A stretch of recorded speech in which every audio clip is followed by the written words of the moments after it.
Les limites, elles sont dans ta tête. C'est dans ta tête. Pensée limitante. Émotion limitante. Faut être aligné. Hein. Cerveau, cœur et le corps. On parle souvent du corps, esprit. Et je pense que l'esprit, sur cette terre, est existant parce que le cerveau l'alimente.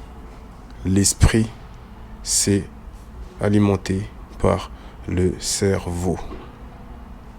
Tu vois, si tu déconnectes ton cerveau, ton esprit est déconnecté. Mais peut-être qu'il va se reconnecter à une autre matrice. Tu vois, cerveau, cœur, corps. Du corps à l'esprit. Mais l'esprit, c'est le cerveau et le cœur. Cerveau, cœur, corps. Je sais pas si vous vous rendez compte de ce truc. Pense, émet, tu vois, ressens. Ressens. Tu peux ressentir à l'intérieur et tu peux ressentir à l'extérieur. Et nous, on sent beaucoup plus à l'extérieur qu'à l'intérieur. On est focus sur le monde extérieur. Le sensoriel. Les sensations extérieures. L'émotionnel est très incompris. Et ça, c'est grave. Et ça devrait même être enseigné depuis notre plus jeune âge. À comment gérer son être intérieur. C'est une dinguerie. On nous apprend tout, hein, à faire du sport, à savoir compter, à être plus intelligent, à mémoriser, etc. On fait que d'entraîner le cerveau, c'est bien. Mais le cœur, lui, il est vide. Vide de sens et vide d'existence. Et un cœur vide, c'est un cœur qui dérègle tout. Ouais. Ceux qui manifestent le mieux, comme on aime bien dire manifester, c'est ceux qui ont le cœur aligné au cerveau et au corps. Le cœur, ça change tout. L'amour. Je t'aime. Être aimé, donner cet amour, recevoir de l'amour. C'est dur, hein, quand t'as pas l'habitude de savoir donner cet amour et d'en recevoir. C'est un entraînement. Il y en a qui acceptent l'amour, hein, mais trop d'amour. Et ça dérègle leur cerveau. Mais il faut faire une distinction entre le cerveau, là, le générateur, ce qui alimente ton corps. Aujourd'hui, on coupe ton cerveau, tu meurs. Tu vois. Et t'as l'esprit que tu vas dissocier avec ton inconscient. Quand tu dors, où tu vas. Où tu es quand tu dors. Où tu es. Dans le monde onirique. Mais ça sert à quoi d'aller dans le monde onirique si tu ne ressors pas grandi ou avec des souvenirs qui peuvent t'aider à avancer dans cette autre matrice. Moi, je vois ça comme ça. Plusieurs matrices regroupées. C'est comme des étages. C'est comme des étages infinis. Et selon où tu te positionnes, c'est là où tu vas. Je sais pas s'il y a des shifters, des gens qui arrivent à contrôler leurs rêves. Ils ont déjà expérimenté ça. Tu vas t'induire avant de dormir un état et tu vas fermer les yeux et tu vas être dans ce même univers. C'est une dinguerie carrément. Après, il y a plein de techniques comme le fait de se réveiller à des heures d'intervalle pour essayer de trouver un demi-sommeil pour replonger dans un état somnolent pour limite être réveillé dans son rêve.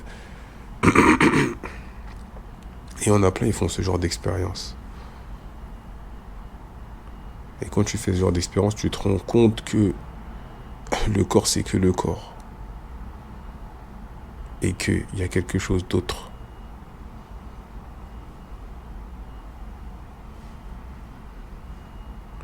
En vrai, ici-bas, on n'est rien. On expérimente. On teste. On cherche le bonheur. Quel bonheur? Lequel? Vis la vie de rêve. Ça me fait rire cette phrase subliminale. Vis la vie de rêve. Or qu'on nous incite une vie de rêve.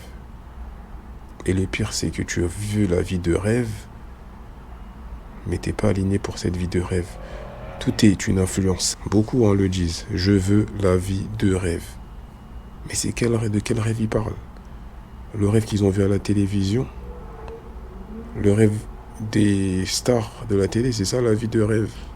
D'être en grosse voiture? La vie de rêve. Voilà, c'est une dinguerie carrément.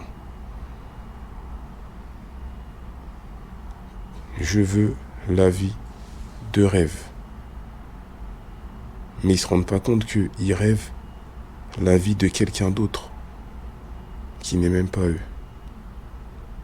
Donc de quelle vie de rêve tu parles si tu regardes la vie de rêve de quelqu'un d'autre en espérant la voir? C'est pas de la visualisation, ça c'est de l'envie. Et l'envie crée de la jalousie. L'envie crée de la jalousie. L'envie.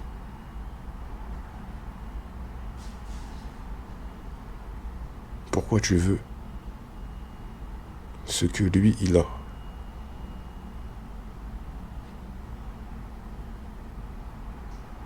En vrai, il faut se poser ce genre de questions. C'est des questions de merde, hein. Mais c'est ça. Tu vois? Je veux cette vie. Quelle vie? Quelle vie? Je sais pas si vous connaissez les cages Faraday. Les cages Faraday. C'est une cage métallique qui t'empêche de recevoir tout retour d'émission. Ça veut dire en gros, l'électricité ne peut pas rentrer dans la cage Faraday. Toi, tu peux émettre du courant, mais la cage Faraday va bloquer ce même courant.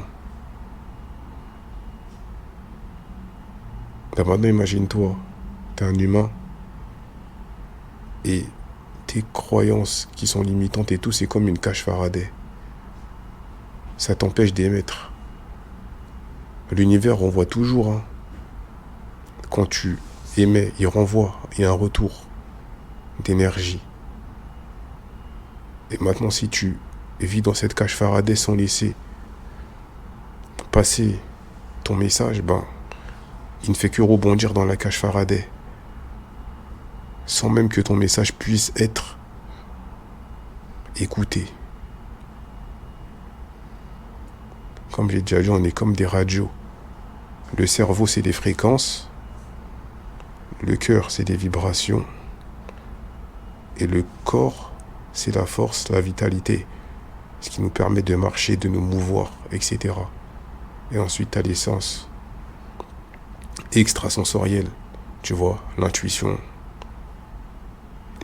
Un sens inné pour comprendre des choses. La clairvoyance.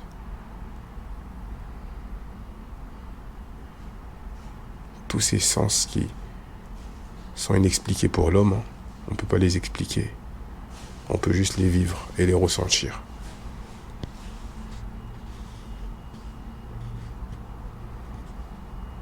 On expérimente ce monde où c'est le monde qui expérimente l'homme. Ces questions existentielles ont toujours existé. C'est là où naît la philosophie. On est des êtres philosophiques. C'est comme à l'époque où ils cherchaient la pierre philosophale. Ils voulaient être des êtres immortels. Immortels, l'immortalité. C'est fou.